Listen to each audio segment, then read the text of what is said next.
And they are good bait, don't get me wrong, but they're not, for the work you get involved to catch them, to just use them, say, beach worms, it's not worth it. Okay? The difference in your catch might be 5 or 10% or 20% max. Oh, sorry. And so I went about 3 or 4 years ago, digging bloodworms as I used to do. And then I went up to the river with my father, and we got about 40 whiting, like decent whiting. That was enough for us. And he's nearly 80, so he was a bit tired. He said, let's go home. We went home. I still had some bloodworms left over. 2 nights later, my mate called me up and said, let's go to the river so we get some whiting. Let's go there. And I know he's a good whiting fisherman, so we went up there. And before that, I said, look, I'm not going to dig any more bloodworms. I hate it. I'm over it. And I'm nearly 60, so I don't want to do it anymore. And I said, but I'm going to get some beach worms. And he goes, well, that's all you need. Beach worms, all you need. And I said, no, you need bloodworms. He goes, no, you need beach worms. That's what you need. So I went and got beach worms, and we went up there, and I put my bloodworms on first because that's what I like to use. You put beach worms on. You pulled like 3 before I got a bite on bloodworms. And I'm thinking, what am I doing all these years, you know? And if I went with beach worms back in the comp days, I might have stabbed me in the eyes, you know? So they're just not the best bait. But I've since realised that's fallacy, and actually they're quite good. They're very good bait. And to the point where that next day when we went fishing, or 2 days later, we got, I think around 50, we ran out of bait actually. And I still had bloodworm tails and bloodworms left over because the beach worms were outperforming. So go figure. But and since then I just use beach worms. They're easy to catch. Does anyone here know how to catch beach worms? Yep. Okay, good. Does anyone want to learn how to catch beach worms? Yeah, you should. There's like so many beach worms on the beach here. It's just ridiculous. You can go and get your bag limit. I think it's 20 in 10 minutes or 20 minutes maybe. Depends how thick they are today. Some days they're a little bit quiet. If it's windy, they're not putting their heads up in the wind too much. But when it's not too windy and the surf's not too big, they're very easy to catch. Yes? You can take them away from the beach? Yeah, you can. Yeah, you can. But I think it's 20 per person. But out of an average size beach worm, it's a decent size, you'll get probably around 6 baits per worm. So that's 100 baits odd. So, and then when you go fishing, the ratio of catching a fish to toadfish, bream and other rats that eat your bait is probably about 1 in 4 or 1 in 2, maybe 3. So if you've got 20 worms, you should theoretically catch at least 30 or 40 whiting, sorry. Okay, so 20 worms is plenty. When you buy punneter worms, the bigger punnets like this style here, we sell a lot of this, and they're a very good worm too. You'll get around 40 baits off a punnet. The secret is not to cut the bait too big. And remember, worms are expensive, so use just enough to cover your hook, which I'll show you a bit later, and do it right. I used those the other night too. I did a test on a lot of things actually. The preserved worms versus the live worms was about similar. Okay, we'll talk about that a bit later as well. Yabbies, okay, so yabbies have their purpose for whiting. They're a very good bait, but they're not that good up the river compared to, say, worms. The weird part is there's probably more yabbies occasionally down the bottom end of the river, that end, than what would be surf worms, right? There's no surf worms in the river, but they seem to like surf worms over yabbies for some reason. Hence, I believe the whiting go out to the surf, do what they do, whatever they might do, like flatter go out to the front of the bar, then they go back up the rivers again. I think whiting come out and they do their stuff in the surf, and they go back out again. I think when they're in the surf, they're feeding obviously beach worms or whatever it might be. Hence why they like it. But yabbies up the river, if you fish in the river, up the Narang River, say, or any of the rivers, your worms will be much better. Okay. But when you fish in the Broadwater, different scenario. So if you're fishing, say, around the back of Wave Break and those places, definitely yabbies, live yabbies, outfish worms. Okay. You get less toadfish. You get more toadfish on worms in that sort of scenario. You get a lot more on yabbies. Okay. Okay, we'll go to the gear, and then I'll tell you about how to do it. But the main gear you need for whiting is pretty basic. It's just a range of sinker sizes. I have like 4 or 5 of my favourite hooks, which I'll pass around in a moment. You've also got them all there anyhow.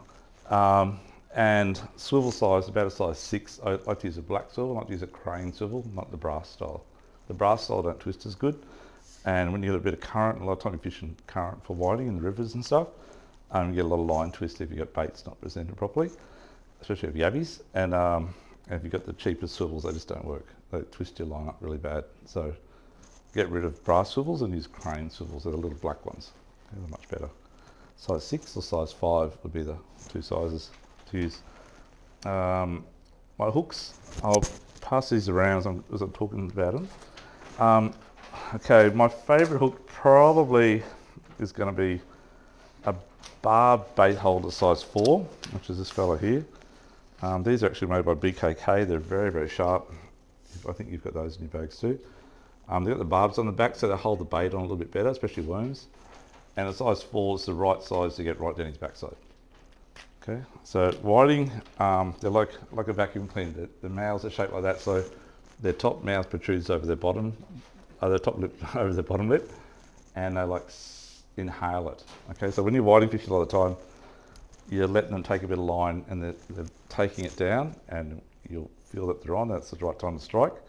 And if you use too big a hook or too long a shank, it's very hard to get that hook in sometimes. So use a shorter shank. The other good thing about shorter shank, you use less worm, so it's more economical as well. Okay, especially if you're not good at catching beach worms. So that's the first hook I like to use. The next two hooks are both mustard hooks. These are called Fine Worm Pro Select. This is for worm fishing, okay, with worms. They're both size 4. One's a little bit thicker shank, and they're both good hooks. I'll pass those two around as well. If I'm using yabbies, I'll go to yabbies now. I love using like a size 2 or a size 4 in a Shinto, which is that style there. Again, they're the BKK hooks. They're very sharp, very good. And with the yabby, you have to pull the yabby up the shank. And most yabbies you get, unfortunately, you don't get all little yabbies. They're always like medium size or quite big. And if you use too small a shank, they're too hard to pull up the line, and they always crunch up. So you want to stretch that yabby out to present it better. And with all baits, you should present your bait over the top of the eye of the hook. So the eye is like a big barb on the back of the hook to hold it in place, if that makes sense. If you've got any shank showing like that, like the top part there above the bait's fallen down, they just don't bite as good, especially the bigger ones. The little ones will, they don't care. But the big ones that are wise, they want to know about it. The last hook I like to use is called a true turn hook. So true turn hooks got that, does anyone not know what a true turn hook is? They're a French hook. They have like an offset shank on it. I'll grab it out and pass it around with the box. They're very fine wire, so very, very sharp. They go in very, very well. The problem is they bend very easy. So when you go to bend the hook out, you bend the shank. And after about 2 fish, it's not the same hook anymore. So if you're ever cutting off and retiring, tying back on a new hook, but they're just extremely sharp and easy to hook up hook. And the shank sort of goes like that, and then across like that, then like that, and that's got that on it. And the idea of it is when the fish bites on it from this end, sorry, when the fish bites on it and you pull on it, it actually twists. So he's got his mouth closed, and when you pull on it, it twists in his mouth and hooks him up. And they're quite good. So I'll just put that little hook there. I'll dig it through so you don't actually take it out of here. But you'll see the shape of the shank on here. It's hard plastic. Sorry guys. Let's put it through paper there. Just be careful. But you'll see the shape of the shank. Thank you. So size 4, 4, 4 and 4. Occasionally 6 and occasionally 2. They're both good as well. Can you tell what makes a difference? That's a good question, but no. I find black hooks work as good as red hooks. The red hooks present better than look nicer, like the colour of the worm, whatever, or yabby. But no, not a big difference. Silver's okay as well. So I think you might even have the last of them, we can't get them anymore, but there's a silver stainless steel on medium shank with barbs on the back. Very good, but because they're a bit stronger and sharp. But they don't do them anymore, so it's got too expensive, I think. There's the swivels, let's pass those around too. I think you've got those in your bags. Now, just while we've got hooks, now I tried out these new rigs. I'm not a paternoster type fisherman for whiting. And I know in the surf, I've got a few customers that do use it and they do really well. They get doubles all the time. And for those of you who catch the diver whiting, I think you guys use double hooks a lot, right? So these are made for Victoria, they're King George whiting, and we obviously use them up here as well. And I tried them the other day at the river, and I never ever run a paternoster rig in the river, but I thought I'd give it a crack. And I caught, I promise you, I caught the same amount of fish on that as I did these other dressed hooks, as I did just a normal type rig, right? So they work fine, they work really good. I didn't get two at once, but I caught the same amount of fish on each type of rig. So they work really good. I can't wait to try it in the surf because it's very hard to, every time I go to the beach, it's always blowing like 15 knots in the southeast or northeast. So with a sink on the end, it's a lot easier to cast, right? Although with whiting on the surf, you don't need to cast very far. So it's very close, but it'd just be easy to cast. But I tried these rigs out. They're a circle hook.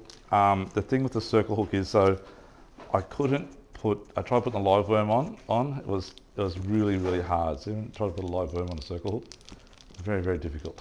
So, and at night time when it's dark, it's even harder. You've got to actually hold the shank and feed it on from opposite way. So I thought, stuff this. So then I got out these ones, because I was using those as well. They're very easy to put on. So the worm needs to be sort of semi-dead or not wriggling around to put it on a circle hook. But everything caught itself. And that's like ideal of circle hooks, of course. So they work really well. So they come in size 6 and 4, and these are great. They're really good. So they're 2-hook rig. They're all on fluorocarbon as well, and still at the top, a little loop on the bottom. I was running the same size sinker as that. Actually, I've got my rig here. This one. So that's what I was using the other night. And that's the rig there.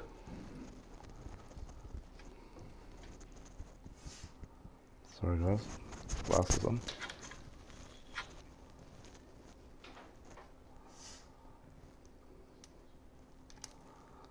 This is like magic. Again.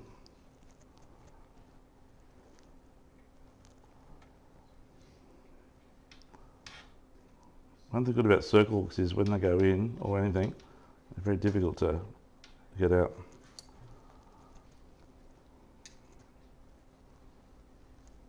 Sorry, bear with me.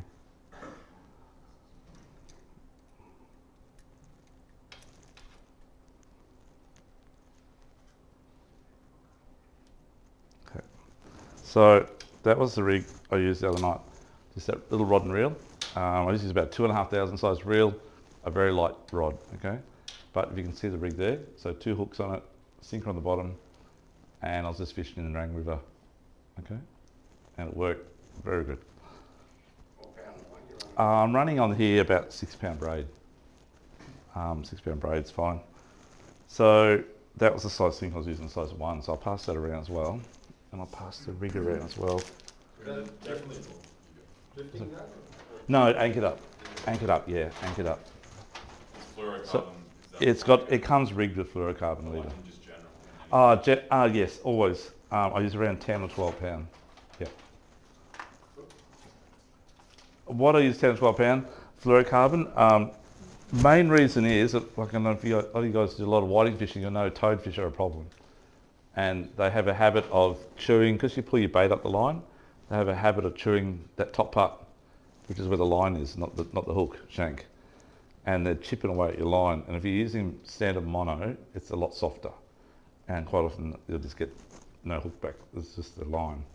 Or if you get a fish on, they've been chipping away, another whiting comes up, maybe they nick off, they grab the bait, you get a good whiting on, and then during the fight, because they pull hard at the back of the boat, they fall off and you wind up with the hook gone. So fluorocarbon would eliminate probably 50% of that chance happening. So that's a good thing for a start. Other than that, daytime, I just find it's better as well, visibility. So that was that rig. So that's another hook I like to use as well, or I do like to use it now. And I'm definitely going to try it on the beach. And for those of you that fish for diver whiting up the bay, I'd say 100% give it a crack. I think you've got those in your bag as well. This is the other rig I use. So I was trying different stuff, right? And we only just got these in, so good timing for the seminar. But this is the other rig which you got in your bag as well. So it's fluorocarbon leader. They say it's 10 pound. I'm guessing it's 20, but it's quite thick.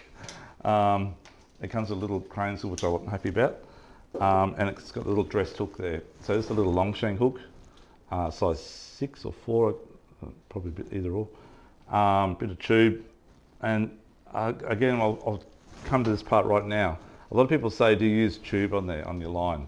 The only time I use tube or beads is, I use glow beads at night, sometimes, but the only time I ever use tube is if the toadfish are really bad, because it helps eliminate them picking away at the line. It's in there, right? So they've got to chew that as well. So it's the only time I'll ever use it. Otherwise, I don't use tube. But we sell heaps of tube, so people like to use it, I guess. I don't know if has anyone ever whiting fish with lures at all? Do you?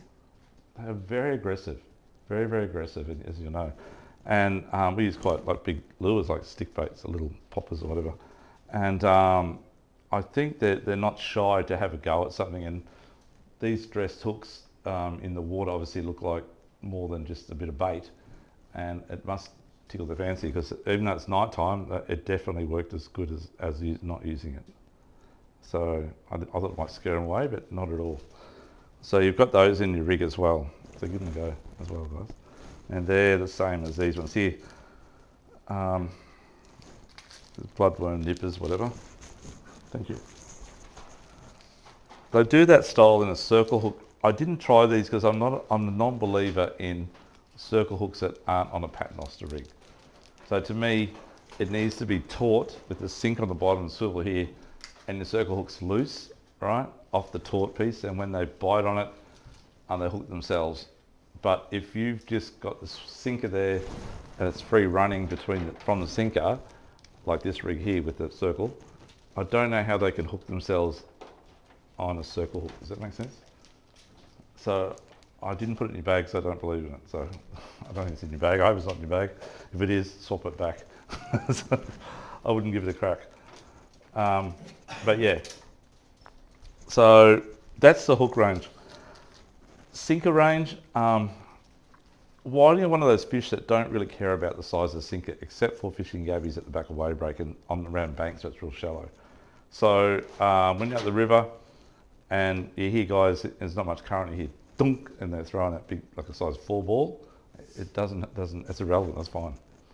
Okay, so I don't really change my sinker. When I'm fishing for a bream with bait back in the day, I changed my sinker 4 times during the tide. Little, bigger, bigger, bigger, little again.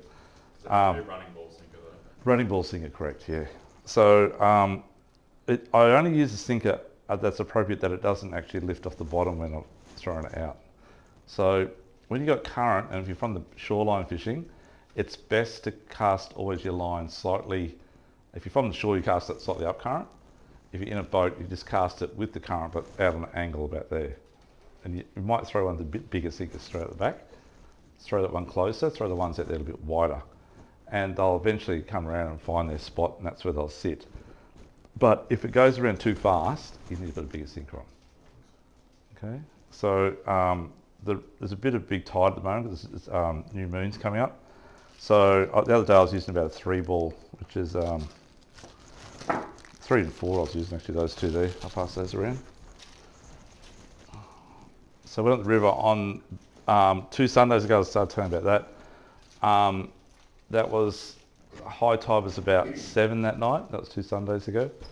And it was a full moon, okay? And gee whiz, I haven't seen the whiting. I don't normally go in the end of August. I normally start about September. But I went at the end of August as my daughter and I go fishing at night time. And so we caught the beach worms, went up there, and it was the most whiting I've ever seen. I don't know if you guys fished the Rang River, but it was the most whiting I've ever experienced since club days 20 years ago. So it was very impressive. And I couldn't fish more than like 2 rods. I was using 3 rods, and she was using 1, I was using 2. But at the end, I was just pretty well using 1 each. We just couldn't do 2. Because as soon as Oh, they were good size. So on the high tide when we got there late as always, about 7 o'clock at night. And my mate had already caught heaps on these worms because he got bought them in the afternoon on Sunday. And so he was in where I told him to go right my spot, so I had to move on a bit further. And that was Sam Bailey. So I moved behind him, and the tide was just trickling that last to run in. And I think we caught about 4 or 6 or something like that straight away. But they're only small, like 25 to 27 centimetres, maybe 28. And traditionally in Rang River, the big ones come on the run out tide. The little ones stop feeding and the big ones start feeding. And then there wasn't much on the high tide, a couple of toadfish, a couple of bream, whatever. Different to say other fishing. Other fishing get a good bite time at high tide, but not for whiting so much. Then as the boat swung around and the tide started to run out, and you see the top start to move and it's getting faster and faster. Within about 15, 20 minutes, they just come on. And I mean, like really come on. And every fish was about 35 to 37 centimetres average. Wasn't much under 35, so they're really good fish. And I didn't realise we had so many fish because when they get going, I just keep going. Anyhow, we got stormed. The big storm come through that night, and we got absolutely hammered. We got no cover on my little boat, so I had my wife and my daughter hide underneath the sleeping bag while I was just getting pelted. I mean, like pelted. Couldn't even see the bank at Hodder. And we got home, and the next, I just put them all in the esky. The next day, I had 32. I got 32. So I got about, I guess, 25 in about an hour. So they're pretty full on. So then I went back in last Sunday night, just gone. Oh, sorry, no, Tuesday night. What night's today's Thursday? Tuesday night, sorry, Tuesday night. Sunday night I couldn't go. Sunday I went and dug worms. I went and caught the worms on the beach. Then Tuesday night we went out. The tide was a bit later, and we got up there at 8 o'clock, so it sort of suited the time we had to get from work to get up there. But the tide was still just trickling in. Same deal again, just little ones. And then the tide swung around to go out. And the high tide, nothing. And then as soon as it started running out, they come on again. Same deal, same scenario. And that's when I was trying all these different rigs for the first time. So You don't use yabbies there? no, I don't. And I have tried them many times. My mates used to hate me for bringing yabbies, more than bringing beach worms. But no, they don't seem to work that good there. You'll get fish on them, don't get me wrong. If that's all you had, that'd be fine. I'd rather have those than yabbies any day of the week. But you just need live worms, beach worms or muddies. Yeah. So tide up there in. Actually, I'll keep going through the gear. Then I'll tell you about the tides. So next thing is we've got the sinker size leader. As I said before, 10 to 12 pounds is to go for whiting. That's plenty enough. Years ago, I used to use 6 sometimes when I'm a bit shy, but you just lose those big ones at the back of the boat. If you've got a whiting, if any of you guys have caught one around 40 centimetres, they really pull hard at the back of the boat. And they just get in the current and there's dig. And as soon as you just try to lift a bit, you'll pop that light line. There's a lot of force. I know you're talking a little fish like this, but they go hard and there's a lot of force on light line to break it easy, okay? So you need to use 10 pound so it doesn't snap. Simple as that. So 10 or 12 pound. Leader length, again, I see guys using leaders this long for whiting. Don't do that. It's so awkward to cast, so awkward to fish, so awkward to everything. Just keep it short, like maximum, say 50 centimetres or 18 inches, say. That's as much as you want. I believe that when they bite on it, and the sinker's sitting there and it might be just sitting back that far behind the sinker, as soon as they start biting on it, if you've got a little bit of light tip, they'll just pull it out a bit further anyhow. So it's away from the sinker. But we'll talk about how to catch them in a moment. If you're going to use the sinkers on those, like the one going around on those double hook rigs, you can get sinkers that have got swivels on like that, so like the bass sinkers they call them. They'd probably work as well. They come in smaller sizes than those other ones. Other tools of the trade, definitely ruler. Make sure you're whiting at 25 centimetres, it'll be 25. Oh, is it 23, isn't it? Sorry. 23, is it? I only keep 25 and bigger anyhow, but that's me. But a ruler anyhow. 23 whiting is pretty small. But for a diver whiting, it's not too bad, right? 27 New South Wales, yeah, I reckon it should be 25. I use scissors, not only for my line, but I use them for cut my worms. Okay. If you ever try to rip apart a live worm, it's quite hard. A beach worm, that is. Very hard. So just cut it. I cut in the lengths. So what I do, I'll get a piece of rag, not a glove, but a piece of rag, and I'll cut up maybe 4 worms, which is around about sort of 20 pieces. So that'll give me like, I know, 10 or 20 minutes fishing if they're on the bite. And if you try to put a live worm that's wet and slimy, it's very hard. And when I keep going back to club days, but time is the essence. So, and the bite period is the essence too, right? And trying to get that worm on, you could when it's dry, on that bit of cloth is rolling around, it's drying itself out for you. It's just like dunk dunk out, so quick. So dry them, okay?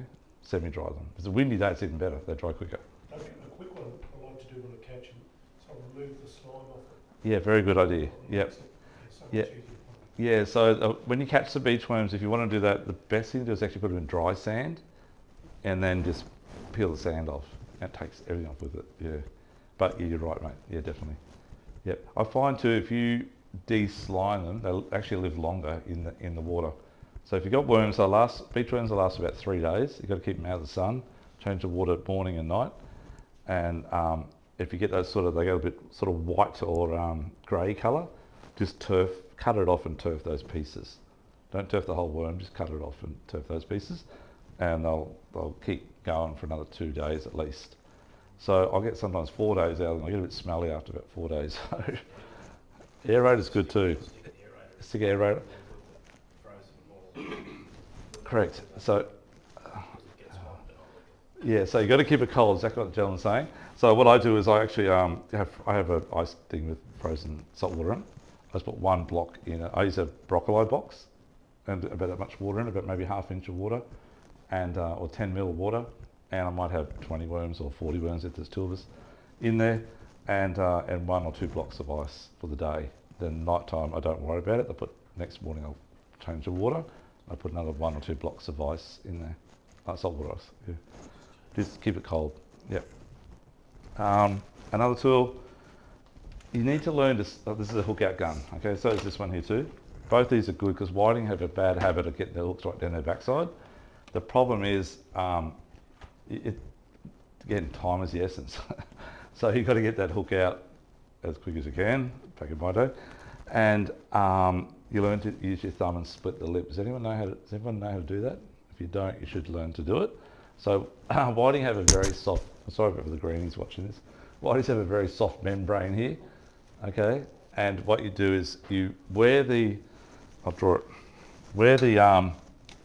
this is the head here, looking from underneath it, and so its eyes are up here somewhere. And it's sort of, the membrane joins like about here onto the body here, if that makes sense. And the hooks, sorry for those guys over there. The hooks sort of, that's the line coming out here, and the line's inside here, and the hook eye is probably around here somewhere, inside, and the hook's down normally caught up in the gills down here.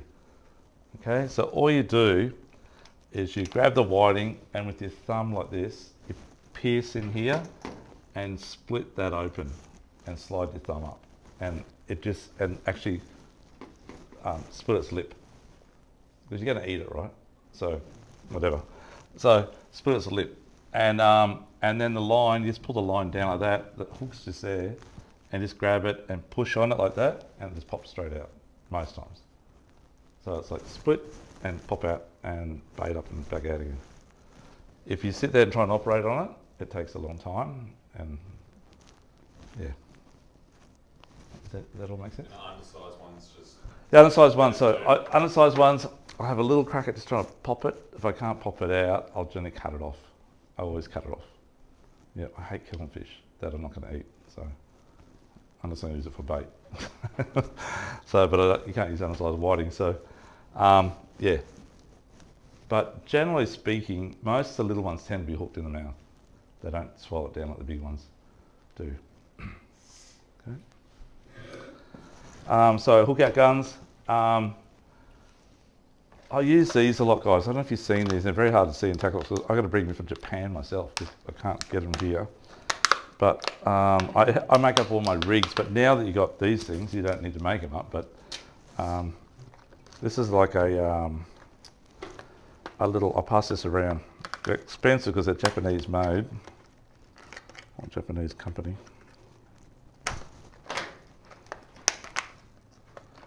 So they're a little box like that. And they're rig holders. So you actually make your rigs up and wrap them around and hook them in. And they hold a heap. So I put about 3 rigs on each one of these. And there's 5 in there, so that's 15 rigs. That's going to do me the whole night. The only time I'll bust off is if I get a ray on there, a stingray, because I'm using light line, or a boat runs over my line, or my leader gets too short from chopping hooks off all the time. And I need to put another rig on. So they last quite a couple of trips, but expensive.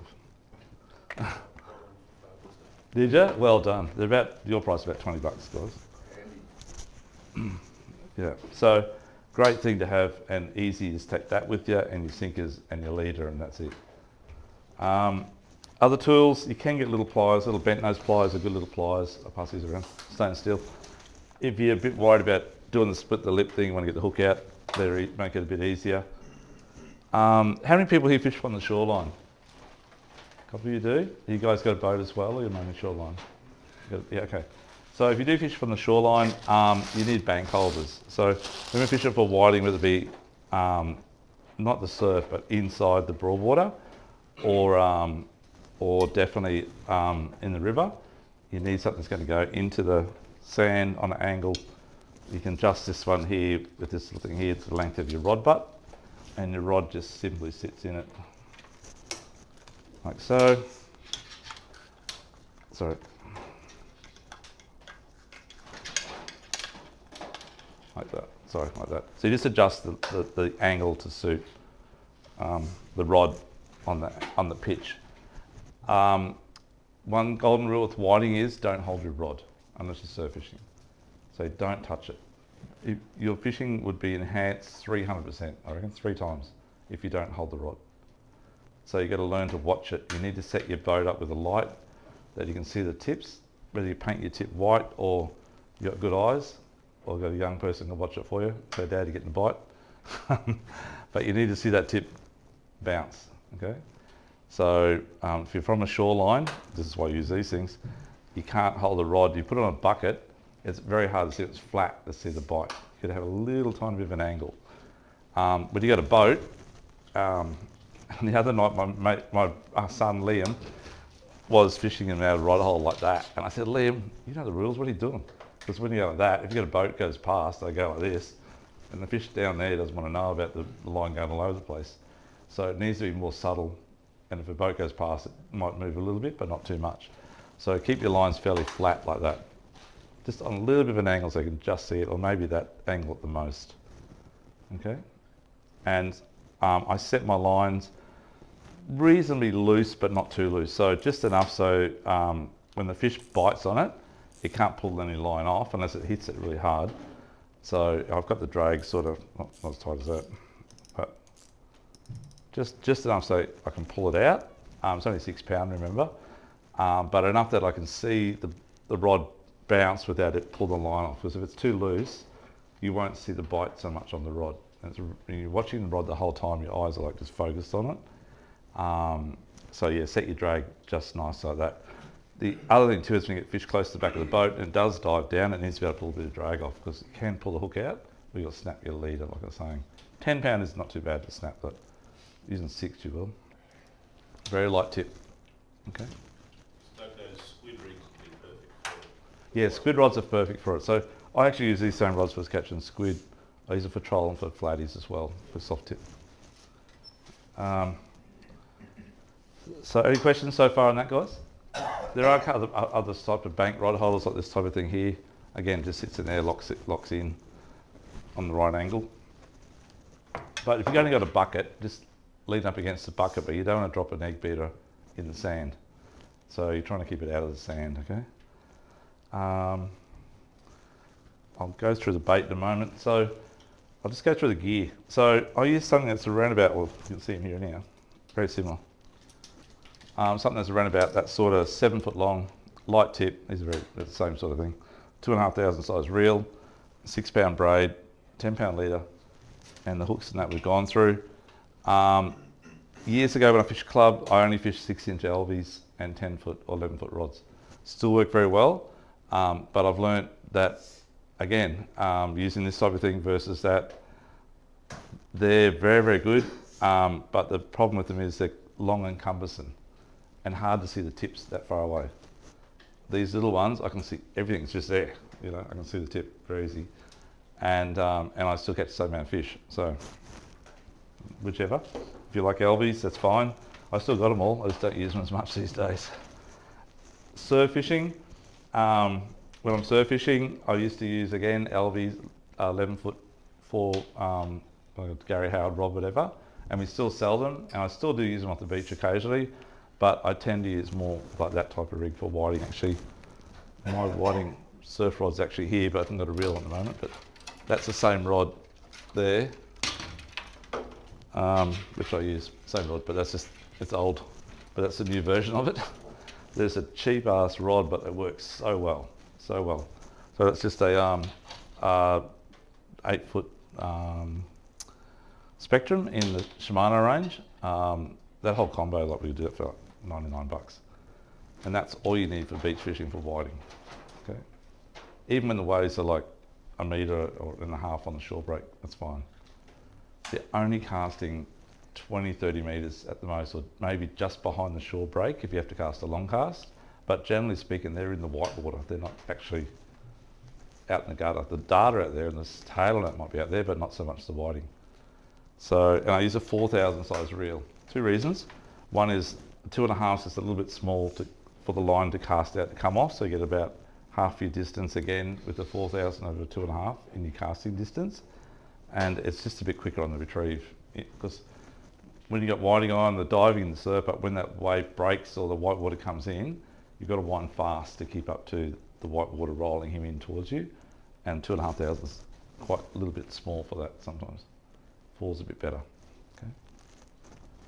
Any questions on that at all? No, good.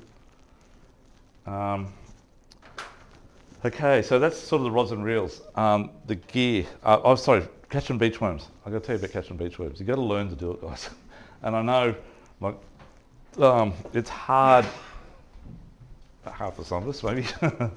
But in generally speaking, if you can get the young guys to do it or whatever, it's great fun, it's interesting, and it takes a long time to get that first worm. But when you've got like 1 or 2 and you know how it sort of works, it becomes very easy. Okay, and so how many people can catch beach worms, sorry? A few of you can? Quite a few of you can, good. Okay, so you guys find the same scenario? The first couple was a bit hard, then it got a bit easier. So with beach worms, firstly I use my old whiting skeletons. I rehash everything. They become crab pot bait, they become worm bait, whatever. And conservative maybe, I don't know. Practical is probably more the word for it. I get rid of these hooks off this thing, but let's use a crab pot bait bag, okay? I tie the bottom off, I put my skeletons in here, fill it up. Doesn't have to be too smelly, not too old. I'm normally in the fridge a couple of days for my fishing trip, whatever it might be, is fine. And put my skeletons in there. I pull that up tight, I just do one little thing around there, so I've got, say, half a dozen whiting skeletons in there. And then I have a piece of sort of like 3mm rope tied to the end of that swivel there on that. I have it about 2 meters long, and I just clip it to the top of the bag, like so, like that. And I've got 2 meters of line on there. And I do have a little loop on the end so I can grab it sometimes with my foot or my hand if I'm trying to get a worm and the wave washes by, so it doesn't get washed up the beach or sucked out. And that's my bait bag, so those clips are gone, remember. And then I have just a bait bucket that sits on my hip like that, and that's what holds my worms. I don't take a worm up to the bucket every time I catch one. I don't actually get back to the bucket till I'm going back home. So they sit in there, there's no water, there's nothing else, it's just the worms, that's it. And they don't cut each other up, they don't do anything, they just sit there and move around. And that's on here. That strap, if you're size 36, you might get away with it. Doesn't fit me. So you need to buy another strap, a longer strap. That's the only problem with those. Or you buy just the straps on their own and use an LV bucket, whatever you got, that's fine. So it sits there. When you're worming, you use a piece of bait, which is the piece they're going to grab onto. You can use pippies, aren't too bad. But I find a piece of bait that's got plenty of meat on it, but it's got a skin end on it, okay, skin. Those fangs they use, if it gets onto the flesh, like a pilchard, a bit of pilly, whatever, or the flesh side of a whiting, they'll pull the meat off a lot of the time and they won't come back up. But if you've got the skin, they hang on to it and it gives you more time to grab him, okay? So allow it to have no flesh near the skin part. The skin might be about 4 mil long, so even just skin a little bit of flesh off the, fill a little bit of flesh off the skin, so you got a little skin overhang, and let them grab the skin. Okay, but that piece needs to be a little bit smelly, so it might be 4 days old. That part, okay. You're not going to have much skin if you just fill it. No, I use the wing part. The wing part's good. Yeah, that's it. But good point. Yeah. So and that's my little teaser. So what you do is the worms have a habit of being right down the low tide section or mid-water, mid-tide sort of stuff. So if you get down there, say the last 2 hours of the run out, it's going to be hard to get worms until the last 10 minutes of run out because they're right down there. It's just too hard to get to them all the time. The waves keep coming up, coming back. Waves are your enemy when you're worming. And so I find I like to go worming when it's about halfway down tide or maybe 2 hours after high, because those mid-worms seem to be more, not saying they're more stupid, but they're more easy to catch. The ones down the bottom are clever and they're bigger. So those the high tide ones or mid-tide, easier, much easier. The sand's also a little bit more softer up higher. So they're easier to pull out and they're easier to get them to hunch up to grab them. The ones down low, the sand's hard and they're just more wise and it's harder. So unless you're a good wormer, don't go low tide. Okay, they're there. 2 hours after the high. 2 hours after high, yeah, is a good time. Yeah. Are you using your fingers or a tool? I use the fingers, but we do sell a lot of these. I mean a lot. Just a worming plier. They have teeth on them. So the worms will probably last you about a day and a half, not 3 days if you're going to use this thing, if that. Is that more They get a bit successful than your fingers? much more successful if you're not good at it. Definitely 100% more successful. But you've got to use the bait within 2 days. Maybe they're get a bit damaged. But yeah, they're good. I'll pass that around as well. So they're spring loaded, always spring out. So when you go to get down there, it's already open next to it. So with a worm, what you do is, as I said before, when that wave comes up, the highest wave that comes up in that set is where you'll start waving your bait around. When you wave your bait around, that's why you use it 2 meters. I try and get like quite a big arc, 2 or 3 meters. And so I cover a lot of area. And as soon as that water starts draining back, I'm looking firstly the first meter around me right up high, there's nothing there. I'll keep waving it back to that last bit of wave that's trickling down and just looking within 1 meter to 2 meters in front of me. If I don't see anything, like just a little V in the water or a little thing sticking up, I'll look ahead maybe 5 or 6 meters. My eyes aren't the best. And long vision's not too bad, short's terrible. But if I see a few down there, then I know I've got to work that stupid bloody, when the tide goes right out, I've got maybe like about a 10-second, 20-second window to try and get one. But when they're up high, you've got sometimes 30 seconds to play with it and pull it out. Okay, but you need to learn how to do that. So you've got them teased up, they're there, the wave's gone right back. So you just get down. When you get down, don't stomp in front of it. Make sure there's no people in front of you. Definitely no dogs walking on the heads. And just about that far in front of it, that far away in front of it, you tease it up, just that last bit of water trickling out, just tease up with the bait.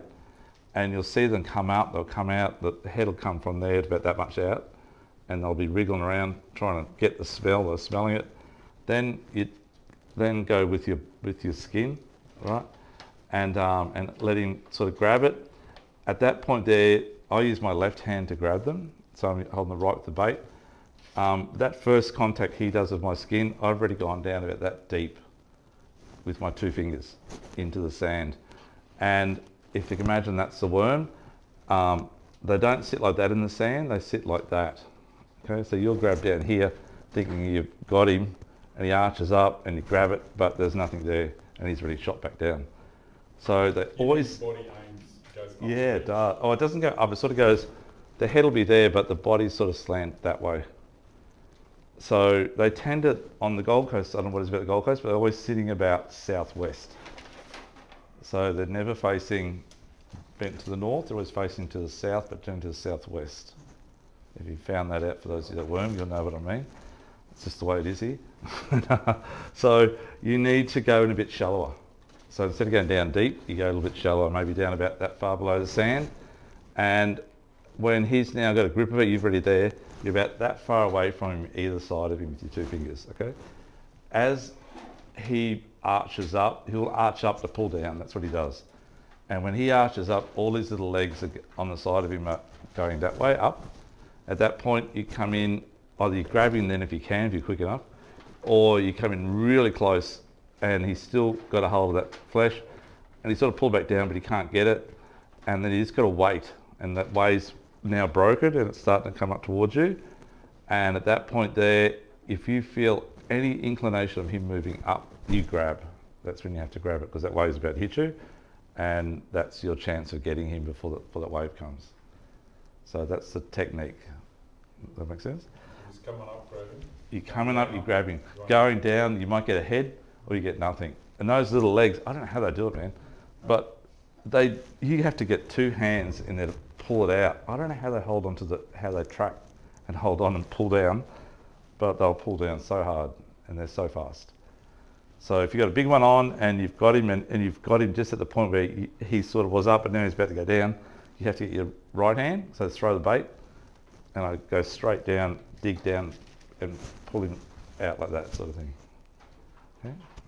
And we get 2 or 3 types of worms. You get the long skinny ones, we call them slimies. They're really good bait because they look very much like a bloodworm, probably the closest thing to it. Very red, and they're softer, and they're just easy to put on your hook, everything else. Then you get the short ones that are like that. They're quite long, but they'll go like that, and they're quite thick, and they're the ones that break up really easy putting a hook on. So when you put a hook on a worm, and a live worm, you can never go from the tail end. If you go from the tail end, like a wriggler worm, same deal, they'll just go snap, snap, snap, snap, snap. They break into pieces. You've always got to go from the head end. Even though you might have cut the head off and you're using the body part, you have to go from the head end. They'll never fall apart, break apart doing that. If you know what I mean? So worms will like just snap their bodies into pieces if you go from the tail end with the hook, from the tail end up. So always go from the head end. Even when it's right down to the last bit of the tail, still to go from the head end that was the head. Okay, it's a little secret. Yeah, so anyhow. Okay, so any questions on the worming? Do you find you always have to go north? So I do. So one of my favourite spots, I don't mind telling you guys because there's plenty of worms there. So I will either go to the car park at where Mirage Gym used to be, which is opposite sort of Pete's Fish Shop. Oh, not Pete's, the other one further up, sorry. Us north. Yeah. Anyhow, Mirage is, there's like a pool in that there. Used to be a pool there, swimming pool. Do you know where that car park is? So you've got Main Beach, then Mirage, and then SeaWorld car park. So Mirage car park. And just walk out the beach and walk it north only about 100 metres. I just go to Narrowneck. Narrowneck, yeah, Narrowneck's not too bad too. Good there? At Narrowneck? Yeah. Some days they're good, some days... Yeah. The people or the worms? The worms. Okay. Okay. But the best spot I find is SeaWorld car park, which is called Phillip car park. We'll go to the beach, go about 300 or 400 metres north, a little bit of walk up the beach. And there's quite a big sand spit there. So where the sand, if I'm looking this way along the beach, and you get a little dugout, which is like a gutter, which is where you're going to fish for tailor, obviously. The bank's a lot steeper there. So those banks are quite hard to catch worms, and they're very quick there because it dries out too quick. And the worms like to know they've got a little bit of water table in their zone, if that makes sense. But if it's on a steep bank and it dries out real quick and the water table's down here, they just won't play the game. So it needs to be a little bit of water. So flat banks are really easy. And then, so you need to find where you've got that little dugout, and then it goes to like a big sandy spit where there's a lot of white water on it, but it drains back a lot. They're those flat banks, they're the ones you get all the worms on. How quick can you get your 20? Oh, if they're there, but I'll get sometimes 3 a wave. So 10 minutes, I guess, yeah. Have you got a brining recipe? A brining recipe? Yeah, I have, yeah. So, so brining recipe, so what the gentleman's talking about is the same as that. They've been brined. So if you smell these fellows, I'll actually rig it up on a hook in a moment and pass it around. They smell like metho, a little bit of sugar, and some colouring. So I use exactly that. I use metho. I might put a little bit of salt water in there, a tiny bit, but I use metho. If I got, I use it like a, say a 500 ml or 700 ml yogurt jar, right, with a lid, a clear one preferably, so I can see the colour if it's any good. And I'll probably rehash that without changing anything, ingredients internal, for maybe 2 months, so maybe 5 lots of worm changes in there, you know. And what I do is I put the worms, I put the methode spirits in there. I put about 6 tablespoons of salt in there as well, so it's quite salty, the brine. And I'll put 1 tablespoon or 2 tablespoons of sugar. Just my grandfather taught me this years ago. And Sugar, brown sugar? Brown sugar, brown sugar. And then I'll put in around about probably, I guess, 10 mil. So those little food colouring used for cooking cakes. Yep. You guys all know about that. And so you put about, probably sort of your finger out of the bottle into it. It colours quite substantially. And red's the best colour. Yep. Yeah, blood red, I think they call it, or red. Yep. Yeah, it gets all over your boat and your hands and everything else. Just don't do it on the kitchen bench if you've got a white one. And I do it outside, of course. And I just mix it all up. And I put the worms have to be fairly active to put them in there to make it work right.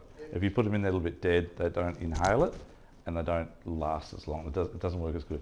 Put it in there live, they must drink it down, and they just go like that and then go around in circles, but they turn out beautifully.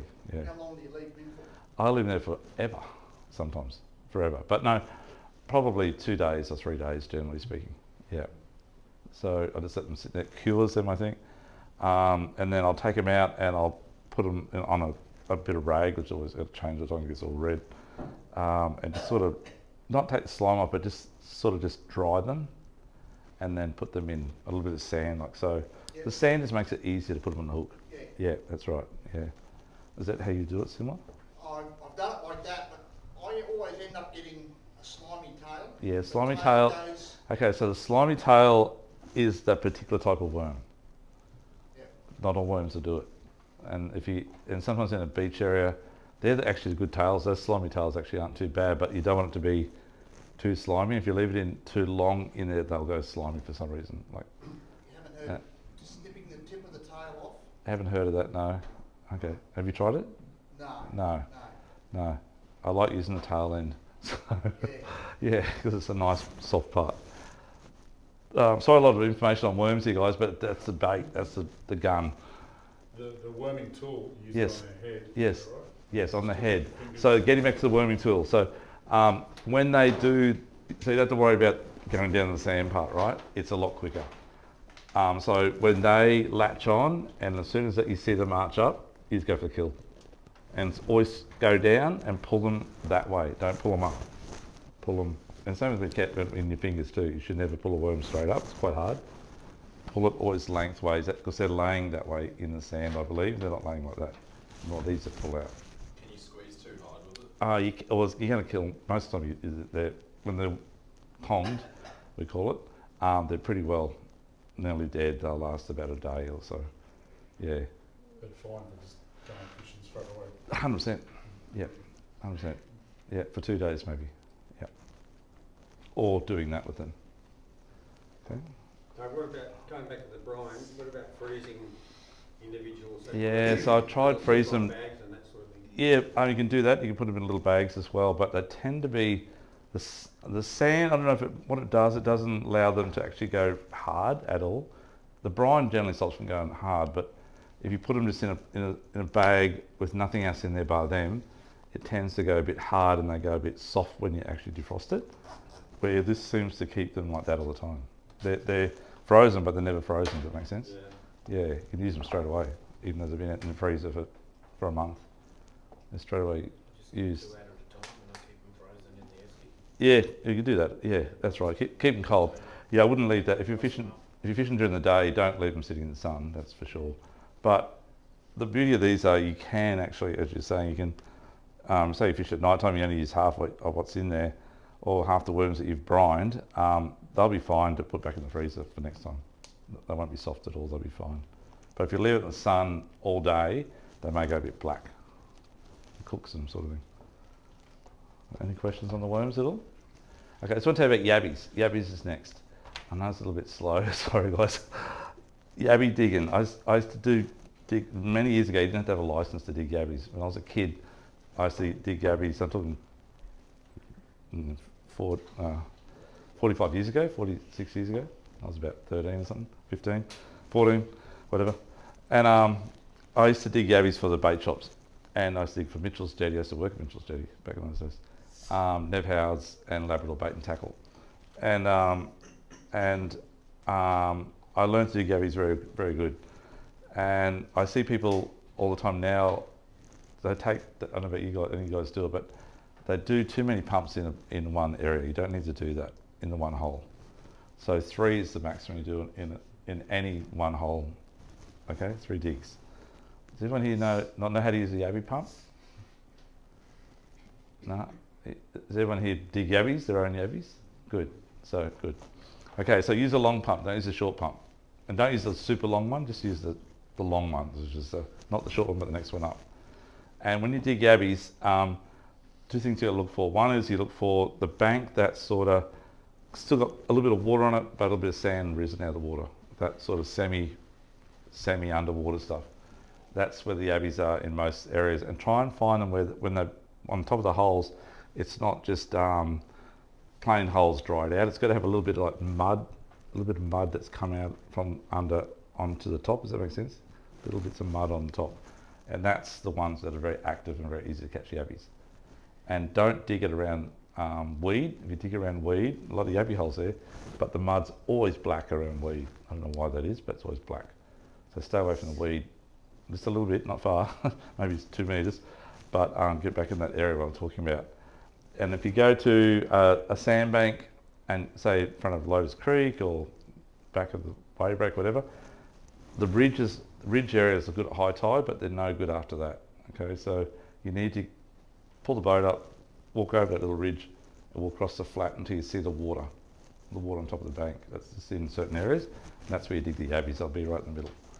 And when you dig yabby holes, if that's my yabby pump, I haven't got a pump here because I've run out of yabby pumps, so I can bring one from home. But if this is a yabby pump, and this is the sand level here, my first dig is down to about there, okay? I'll push it down to about there, pull out, and you pull out, obviously that sand comes out with it, pump it to the side. Then the next one I go all the way down to the handle, and I pull it out, lift it out, pump it to the side. Then I go down one more quite quickly because they're happening right down there. All the way down again, pull it out, pump it to the side, and that's it, no more. I see guys flogging it for another 6 digs, you know. So, what are you doing? You might get one more yabby, you know. Go to the next, just step over here. You only got to move that far away, the distance of that at the most. Like even that area there, I might do like 3 digs in that little area, that by that. Because if the holes are congregated there and that little bit of mud starts happening, I'm going to dig it really hard, go hard, you know. And I'll just move across. Until you get really good at it, it's quite hard to actually derive that yabby pump down exactly where you just were before, as you probably know. So you'll dig it out, you got to go back down again, you miss the hole, you dig down next to the hole, okay? So you need to learn to be accurate on your digging. And but 3 pumps is it. And then just move across a little bit and do the next one again, same deal. But don't keep flogging that area, you've got to keep going, sort of thing. But most areas, you should be get 100 yabbies in when you get good at it in 15 minutes, you know. Yep, pretty quick. Okay. I try to be a little conservative and only take 30. Yeah, okay. I thought, Next time, next time. yeah, they're easy to get. When they're there, they're easy. Honestly, Dave, I have Yeah. never seen yabbies as small. Oh, little ones at the moment? Yeah, right. Yeah, okay. So if you get in small ones, you're generally in higher up bank. Not so much the flats as that, the low tide flats, so to speak. Yeah, we use Yep. that bank directly opposite Mitchell. Mitchell's Jetty? Yeah, Mitchell's Park. Mitchell Park, the Broadwater Park. Yeah, Border Parklands, yeah, Mitchell's Jetty, yep. So you'll need to get over the seawall side of it. Yeah, Go around the so, back yeah. side of it. Yeah, okay. Yeah. And the little there. Yeah. Yeah, right. Okay. No, they come and go, I reckon. I reckon Yeah, they some days you get big the egg ones. Yeah. cycles a couple of times a year, isn't it? Yeah, they're probably something like that, yeah. Yeah. You can pump yabbies at high tide, certainly. You can. Yeah, the fringe banks are the high tide ones. If you're shore based and don't have a boat, my suggestion would be around here, probably between Charis and probably Bigger Creek. You've got to walk the bank there and try and find the holes. And once you find the holes, I'll be in that area. You'll get them down at Runaway Bay, not the first canal at Runaway Bay, but the next one down. So I think you go to the Runaway Bay Shopping Centre, go right at the roundabout and go up to the back there. Is it Broadwater Street? I can't remember what that street is at the back there. On the Broadwater foreshore, just walk over. There's plenty of holes there. That's not a bad spot. Shearwater, yeah, Shearwater State, correct. Yeah, that's good. So you do yabbies there, land-based. Okay. When you put a yabby on a hook, I'm going to do the worm in a minute, but I'll do the yabby. So the big ones just snap their nipper off straight away because they're going to bite you otherwise. And I imagine with the fish, if it's like that, looking at him and the fish is trying to eat him, it'd be a lot quicker if it's got no nippies. The fish is going to come in hard and just eat it. So get rid of that nipper. Next thing to do, the flaps are at the back. The flaps are here. This is underneath him. Might have eggs here, heads down here. So I go with the hook down into the bottom of the flaps there, and I go down here. When I get to where the legs are, the cara space part, I dig the hook out, and then I turn the head sort of that way, sideways, if that makes sense. And I don't go through the bottom or the top because you'll rip those leg parts off and it becomes hopeless. You go through the side of the head. Okay, so down the back, just before the head, take the hook out and go through the side of the head, and then pull the flaps up over the eye of the hook. Really important. And that's how you put the yabby on. Okay, putting a worm on. I'll show you right now. And you let you use the one with the eggs? Yeah, of course. Yeah, yep, definitely. I think yabbies have a limit now. Do they have a limit? Is it 30 or 60 yabbies? Yeah. Okay. Scissors and glasses. Just quickly put it on a bit of leader here. Pass this around. So this is live worms, dead worms, doesn't matter.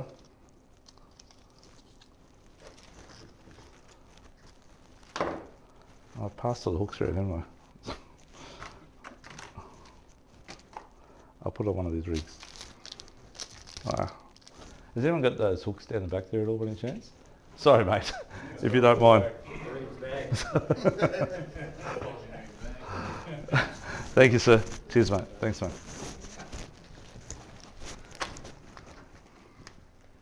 So I'll use the one I like to use most, which is the Shinto one. Size 4. So with the yabbies, you just use those smaller long shanks? Yeah, I like a little bit longer shanks, about size 2s as big as I use. 2s I like to use in surf because I got a chance to catch and dart and other stuff as well. But if I'm fishing at the river, about a size 4 or 6, one size up.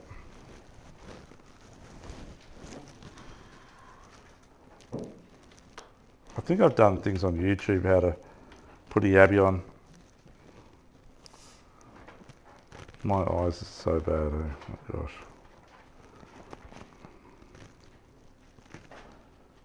Anyone here had their eyes lasered at all? Done? Not yet. How'd you go, mate? Oh, sorry, love. How'd you go? Yeah, oh, yeah. Is it good after? My mind deteriorated. Oh, serious? Did they really? That's the stories I get scared of. Yeah, it's a big gamble, isn't it? Yeah, cataracts, yeah, there's no problem, I think. Okay, so hook's just tied on like so. That's got a swivel at the other end here somewhere. So that's my worm. that's the head. Always work from the head. Imagine that hook there. It's only small size, you go down the back there, but that's the hook. If I bent the hook out straight, it's probably going to be about that long. So if that was bent out. So I need to make my worm just a little bit longer again, okay? So I always cut my worm at about this length here. It's a good length. And going from the head end. So even if that wasn't a head end, I'm never going to go from the top. I always go, except for those circle hooks, that's the only time I go from the top, okay? But I'll start down about probably 6 mil down from the top, okay? And then I just thread it up. I don't go in and out, in and out, in and out.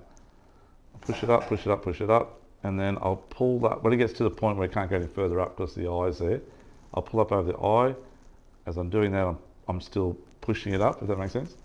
And then I'll just leave a little tiny tag at the bottom there for the hook to come out. And that's pulled up.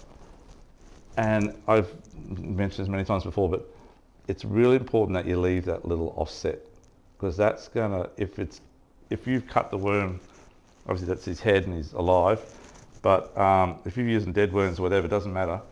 Just like this worm's dead, obviously. In the current, that wiggles around, and I reckon it emulates a live worm, okay? If that's pulled up tight to the line, it's gone straight down the center, it's nothing, it's just on the hook. But that way, it definitely moves, and on the bottom, I leave just enough to do the same sort of thing, but it's a bit shorter, because I don't want the fish to grab it and pull it off the hook, okay? Let's pass that around, thank you. So same deal, so next one, I've already cut the head off, this is now no head. Again, I'd start up about here, then put it on. Even though it's got no head, it's still going to wriggle around. Okay. Any questions on that at all? Okay, so we've done all the gear, we've caught the worms, we've caught the yabbies. We're going to go fishing. We haven't bought the beer yet. We haven't bought the beer, that's the important part. Well, that should be first, actually, you guys should know that. So I'm just going to go through little rough areas to fish, and that's why I asked how many people here, does anyone say they don't have a boat? Everyone's got a, you don't have a boat, matey? So if I was you, you're fishing on this side over, this is actually wave break, that's the back side, channel's here, and you're fishing on the shoreline, and you're fishing anywhere between Chara Seafood and Bigger Creek. Does that make sense? So a real good area to fish is actually pretty well opposite the northern end of wave break, straight opposite there. I think it's Parr Street. That's my spot. Is it? I think it's Parr Street.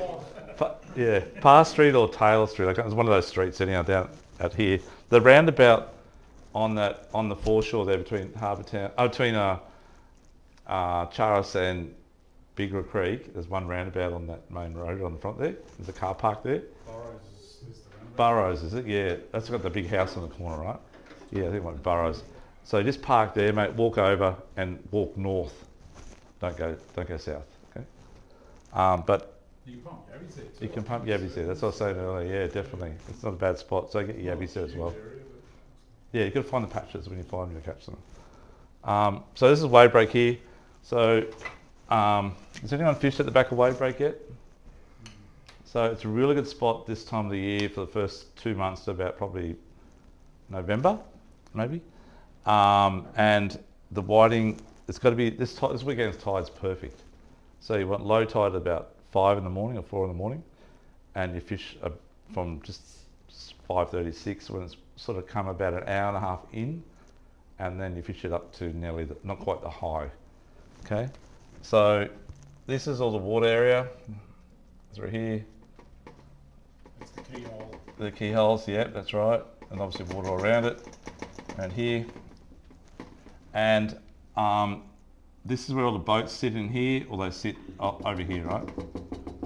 Sort of thing, that's all the boats that are anchored up, and there's a few houseboats in here. And a few unusual boats up on the sand, so to speak. Noah's Ark. Yeah, that's it. They are zombie platoon. So what happens is the water pushes from this way and this way. The wave break island is one of those unique places where the water wraps around like that. It doesn't actually just go like that past it. No, you can't predict it, that's right. And one side could be stronger than the other. So one day it'll be up to here, another day it'll run in this way, another day it'll push right up to here. It depends on the tide and the wind and everything. But the good thing about wave break, it's always dependable. This spot here, it always pushes this way. And if you know that's where the boats sit in here, there's a little drain here and there's a ridge here. There's a ridge right here. And you need to have that nearly underwater, pretty well underwater, which is about 2 hours after low tide. And it's starting to come over this ridge.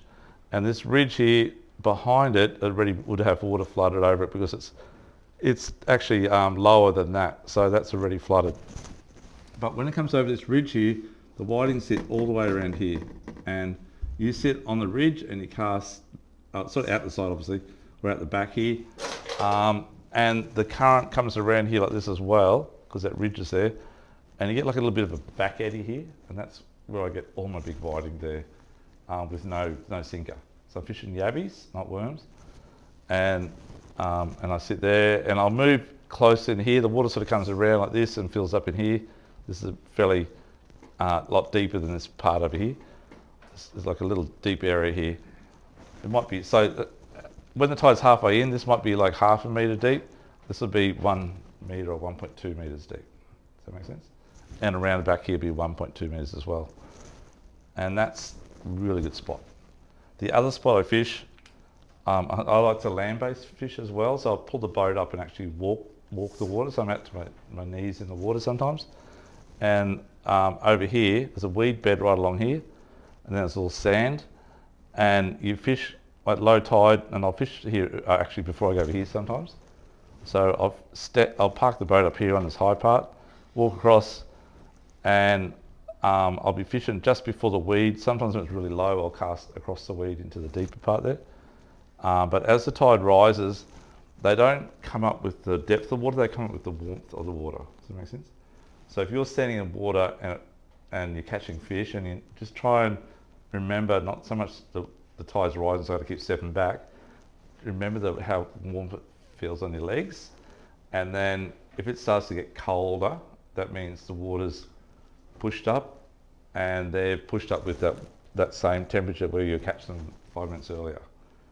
But if it's still warm, you'll keep catching them. That's how it works. It's really weird. You've got to get used to how it works. So as that water pushes up, as the tide's coming in, and it changes temp, you just walk back another 10 metres, and they'll be where you were standing, they're actually there. They're not out there anymore. So you keep walking with the warmth of the water, and you'll catch heaps. You catch 20 or 30 good ones in a session, and big ones too, and same deal. So once that gets up a little bit, they tend to spread out a bit. Then I'll go up to here, because I can get in here now from this end or that end. That end you can't get in, it's actually closed out now. Last year you could, but this year you won't. That's where the 6 knot sign is, yeah. It's totally closed off now. So you have to come in from this end, come down, and that's all weed patches, and you get squid there too, by the way. And then come in here and just nudge up onto that edge there. It'll be trickling over and fish back this way, and you'll get big whiting there. Are you anchored? You're anchored? Yeah, I'm anchored here. Here I'm walking it, but you can fish it from this end, but I don't do as good in the boat there. I do a lot better walking it. Yeah, but up here, you don't catch many walking, you get a lot more in the boat. So do you prefer an early morning tide? Yeah, I do. This weekend's tide's right. So high tide, whatever it is, 11 o'clock on Saturday or Sunday. Yeah. Low tide at 5. I'd be fishing here at about probably 6. Dig some yabbies first, because it's the perfect time to get yabbies. And then start fishing about 6, and by 8 o'clock I'll be probably positioned up here and fish the next hour or 2 up there. And collectively you should get at least a dozen good whiting to 20 maybe. Yep, at the moment. And up further, just opposite Aqua Building, directly opposite Aqua Building, where there's a couple of houseboats in that little drain. And there's a couple of trees sitting out on the sandbank there. Halfway from Aqua Building where the bank is to the trees, it's about 1 metre deep there. So I go from there to there. So I make a session of 6-hour session of catch a whiting, and that's what I'll do. I'll do that last you ever fish that point of, is it Carter Bank? What's the big yabby? This one here? Yeah, right down Yeah, the bottom. so Right down on this the end? low tide, just Yeah. after it turns low Yeah, tide. on this edge here? Yeah, It fires, yeah, it's good. It's a good spot. And over here, I want to show this before, there's a, I think it's a yellow buoy there, 6 knot buoy. So on the run out tide, fishing in the deep water here, you've got to use big sinkers like size 4 ball sinker. It's a really good spot for good whiting there. The tides down the northern side of wave break are weird. They can still be coming in through the seaway, bloody whipping out. Yeah, that's, oh, you get it back eddy there, that's correct, that's correct. It always flows east, nearly all the time there. But that's a good spot as well. When you're fishing, you're not holding the rod. When you're walking, obviously, it's a different Yeah, style. that's correct, and that's the weird part. Go figure. But it's the same when I'm surf fishing or beach fishing or land based. In that situation, I'm holding it because you're using no weight. I think it's because it's a different scenario on this area here, so they don't feel any resistance. They just, So they just take it. you're not using any sinker. No sinker at all. No, no. On this spot here, if it's a big tide and it's ripping across there, I might use a 1 ball or a 0 ball, very What about, small. what about if it's windy and no sinker? Yeah, if it's blowing northerly and you've got to cast into the wind, I may do it. But you don't need to cast far, you can cast from here to the wall. Are you running open bail though with no weight? You're allowed to Yeah, take so off with it? I'll cast it out and I'll actually leave the bail I'm open and let it take off about another 5 or 10 metres just to get it down a little bit more. But by that time you've got a bite normally. But I generally click it back and get the bite straight away. Yeah. Yep. Okay, that's any questions on that one? All good. So, Doug, you mentioned that there were some places up there jumping pins. Yeah, there is. Yeah, so I'll quickly do that one for you. So I was up jumping pin yesterday, and Cameron, wherever he is in here somewhere. Cameron, oh, there he is right there. Cameron was there too. I saw Cameron. Cameron saw us get some nice ladies. I saw Cameron get a couple. And there was a guy on the way into that spot, and I saw him pull like a horse whiting. It's a big whiting, and he didn't get mad at us though, but he got like Cameron on the way out. I went way out a different area, Cameron to go past him, but he wasn't happy. But anyhow, but there's plenty of whiting on Kalinga Bank. I'll tell you, spot if that's where you want to go. So does anyone know where Kalinga Bank is up jumping pin at all? It's one of the best whiting spots in jumping pin by far. Actually, I'll just go back one step. The basin in jumping pin, which is the original bay just after Millionaires Row, you can get in there sort of up to about halfway out tide, halfway in tide. It's a really good area to fish the exact same way as you do at the back of wave break with no sinker and yabbies. That lagoony? Yeah, lagoon, yeah, big whiting, real big whiting. And flooding in's better because you can get stuck in there otherwise. So rising tide. Yeah, but no, it's a lot of sand. You fish in where the sand hills are, you fish in that side. Yeah, on the flats. But Kalinga Bank, just quickly guys, this is jumping pin. So this is that area I was telling you about now, the bay like that. And then it comes around, there's a new big bay here sort of thing. And jump pin bars just here. And this is Kalinga Bank, sort of goes like this sort of thing. Duck Creek's sort of here. And then it goes out to Swan Bay's over here. And this is the back side. There's actually a little creek, probably more like this. There's a little creek there, and then go around, and that's the back of Duck Creek there. That's the green zone, is it? That's green zone in there, yep, that's correct. And it's supposedly green zone on the front here too, but no one ever takes heed of it. Where this creek is here, and the back side of it here, it comes around like that, and just anywhere along this area here is really good whiting fishing, and you fish pretty close to the shoreline, maybe from here to the back wall there off the bank, so 20 metres off it maybe. And you're fishing in about, most of the time about 2 metres deep or 3 metres deep, 2 metres. But run out tide, has to be run out tide, and it's the best, I believe the best whiting spot in jumping pin. Even with a lot of current. Yeah, a lot of current, 4 ball, 5 ball, big sinker. I think they all come out down around here and they just swim straight past there. Yabbies. Yabbies. Worms are good there too. I call them worms there too, but yabbies are the best.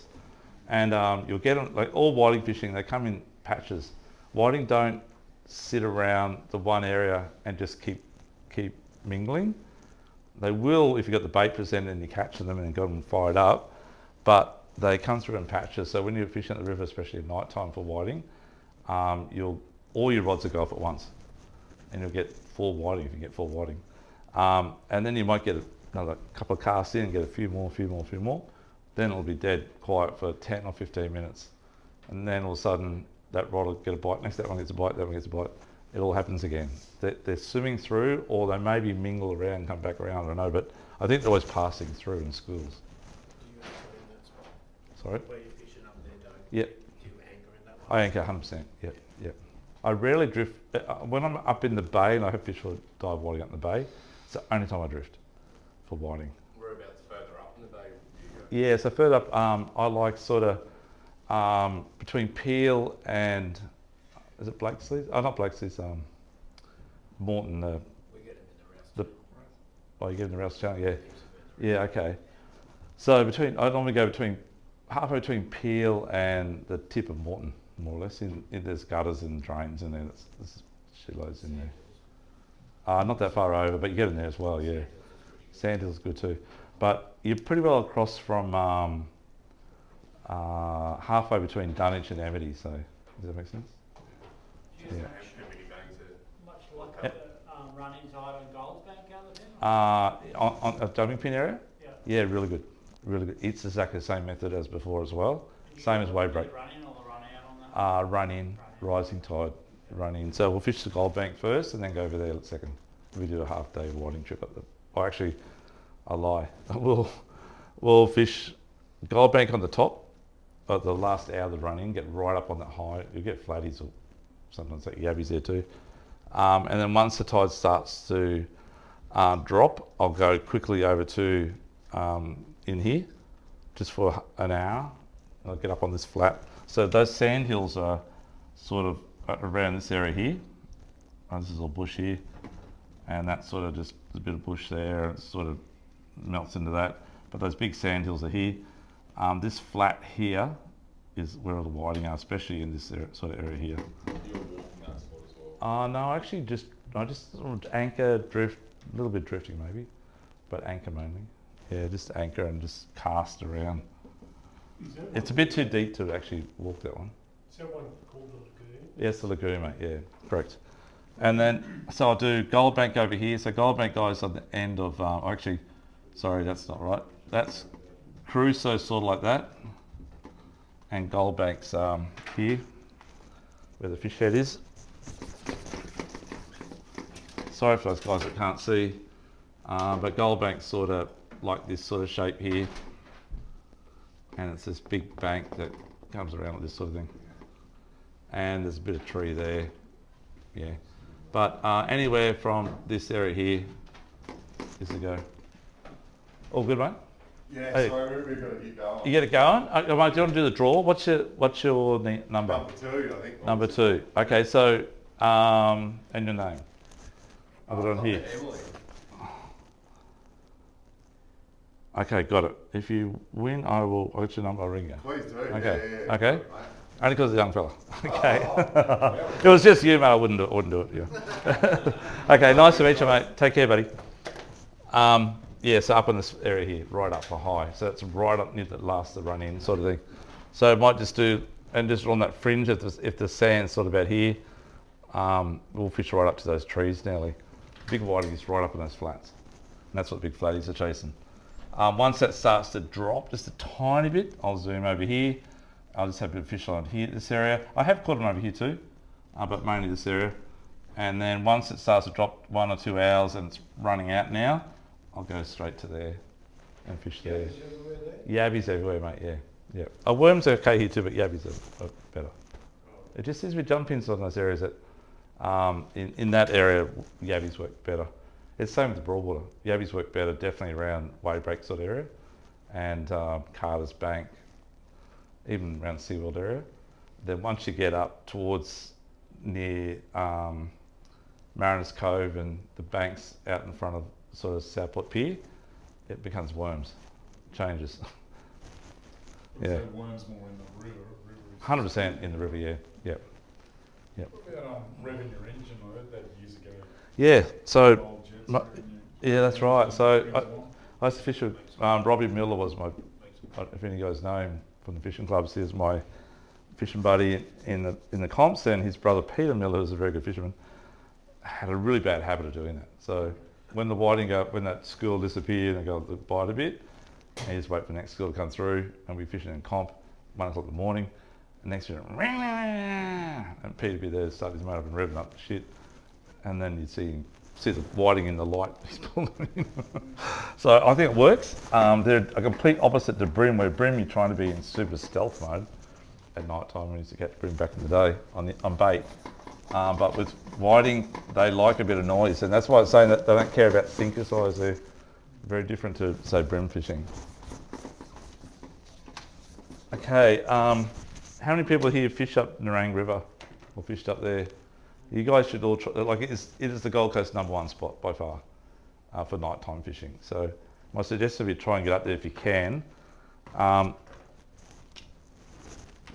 And years ago, when I fished club, and like I said, we used to get a lot of fish, and we still get a lot of fish now. If you want to go hard, you could go hard, but I think the bag limit stops that. But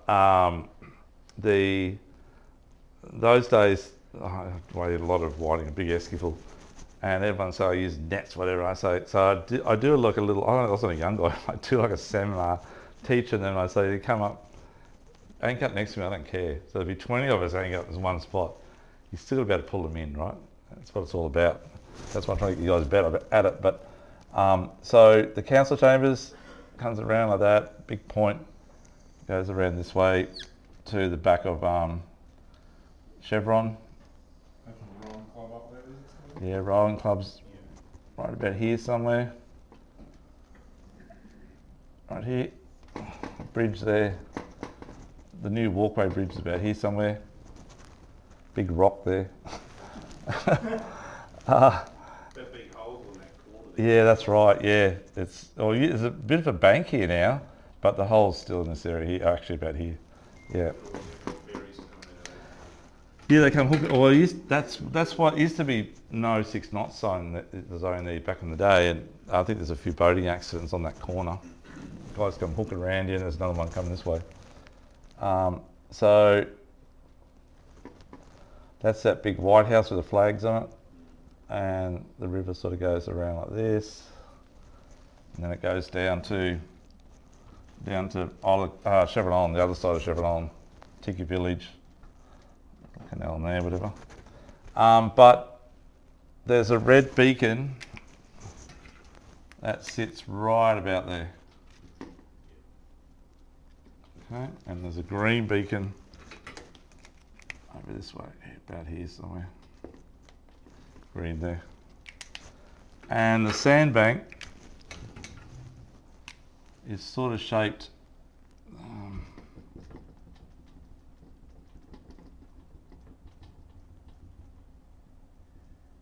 there's a bit of an edge in here, like that. So Doug, the other night when you were anchored up there, you were near the shoal sign.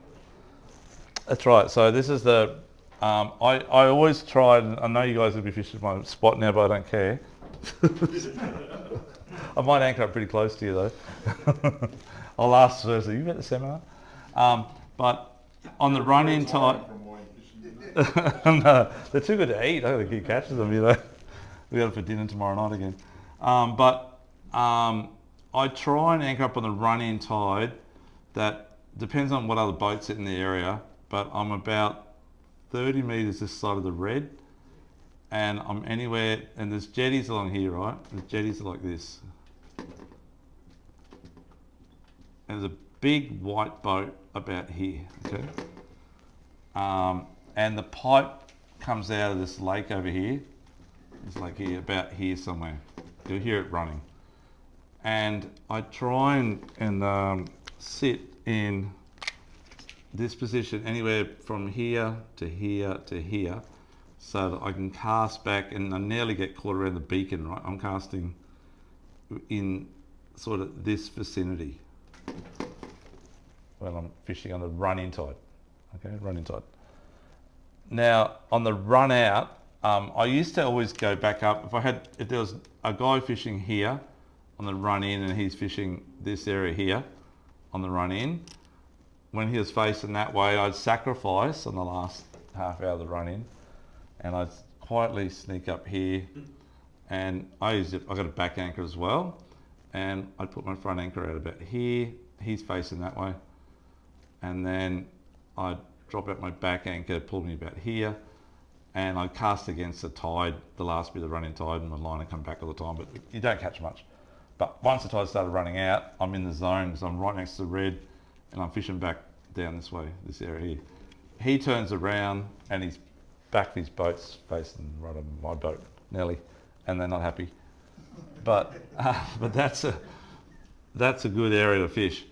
But I've since learned, only because over the last 2 seasons, say, my mates who couldn't get in up here have anchored up down here somewhere, and when the tide, and they're catching fish, when the tide turns, they're fishing down near this white boat casting down this area. About 2.4 metres, say, or 2 metres at sort of, 2.4 at high, 2.5. You can see this bank too. Daytime on a good clear day, water-wise, you can see the bank. Yeah, at low tide, it's probably only about 1.3 metres up on the top here. Pretty shallow, yeah. Pretty brown at low tide. Yeah, pretty brown at low tide. Yeah, it all comes out of the river. But my mates smash it here. And years ago when we used to fish right down to, there's a house here with like white marble, old marble sort of columns on it, on the fence. And we used to fish this area here a lot. And you still get fish there now. But this used to be a dead zone between here and here, but it's not now. It's a very good zone. So that's why I don't mind telling you guys, because they're all the way along the bank now. That for some reason it's incredible. What about the sandbar on the other side where the green is? Over here, Yeah. So there's a bank sort of. It's like I think it's like that. I think it is. It gets bigger and bigger that one. Yeah, it is. It does quite long actually. I caught them. If you're land based, for the gentleman down the back there that's land based, good mate. There's a park here. Sorry, I'm changing my things all the time. Actually, I'll show you. Imagine that a little bit longer. Actually, that's goes like that, and there's an island here with a little bridge across to it. There's a park here opposite that, mate. It's the only park. I think it's on Sunset Boulevard, and it's really good whiting fishing from the shoreline there. Okay, you get in there at night time, and you fish down the southern end of it. Oh, sorry, northern end of it. Sorry. And there's another green, I think about here, guys. Does that make sense? So we used to get a lot of fish fishing halfway between the green and that shoreline in this stretch here, and we still do get them there on the last of the run-in tide. It's really good there. Run-out tide there, I'd rather be over here any day of the week. What about the sandbar in front of the rowing club on the corner? Yeah, so over here there's another like sandbar here. You mean that one? Yeah. Yeah. Look, I haven't caught big lots there, and there's a good bank here too. I haven't caught lots there either. That's the gun spot. Yeah. And when it's say November, and you got high tide, the perfect tide is high tide about 6:30, so just before dark. And once that tide swings and it gets dark and it starts to trickle out, they just come on. And you know, as I say, you can catch whatever. The other night you could have caught 100, and they're all good. So, but if you fish anywhere from that red there down to that big white boat, you're in the zone. But you've got to look on this sounder, and you'll see this drop off. So if that's your sounder, and you're up on top of the bank here like this, on the bank here, and then once you go over this edge just outside of that red, and there's a jetty over here, and that's that big office building. Okay, once you get sort of just past the red heading towards that, it'll just drop off like that. It's quite a big drop off, and that's why I find there's another drop off on this side here, very close to the jetties. It drops down from about 1.5 down to about 2.1, and down near this marble rock wall here, it's about 2.4 metres or even 3 nearly. It's quite deep in this area here. I've had some big catches there. But if you can anchor your boat up sort of in the middle of that bank, and when the tide's running out, you're casting to that edge, and you're casting to that edge there. You get a few more brim over this edge here, but you'll get big whiting too. They sit on the edge at that edge there and that edge there, right on this edge here. Okay, so you got to use your sounder, mark your GPS in a couple of spots along here, like here and here and here, the edge on the GPS, and you know that's where the drop off is, and come back in about 10 meters inside of it. And that's, sorry? No burley. So I have tried that over the years, and you just get too many toadfish and brim and crap come around. You don't want that. Yeah, that's where we were fishing, but like I said, we were on the other side. On the other side, yeah, no, so come over to the bank here. It's so good, yeah. So the tide, if this weekend up there, look, you'll get them on the run-in tide, it's going to be up there, it's about 2 hours, hour and a half later. So if it's low tide at 5 o'clock on Saturday, say, it'll be low tide there about 6:30, say. So the tide will be coming in just after dark, and I'd be anchored up near that red just before the red and casting back to the red, but your east side of the red, if that makes sense. Sort of halfway across from the shore, from the jetty to the red, but back this side of it and casting up to it.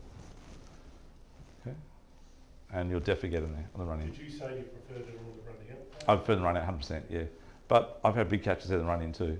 But for the gentleman land-based, if you go up to that park there on the run in on this weekend, late in the afternoon, just on the evening, you'll catch them, mate. You need to use about a 4-ball sinker, cast that direction, and try and get halfway across to that green, which is about probably 100 metres or 80 metres out. You cast a 40-metre cast and just let it come down. And make sure that's where the 6 knot sign ends, so they go fast. They'll take off fast and run over your line, which they will. Does that all make sense, guys? Yeah. Okay, just going to show you one more spot for daytime. I know a lot of it's up this end of town and not so much up Brisbane way. But for the guys up Brisbane way, do you guys get down this end of town at all to fish? Occasionally, yeah.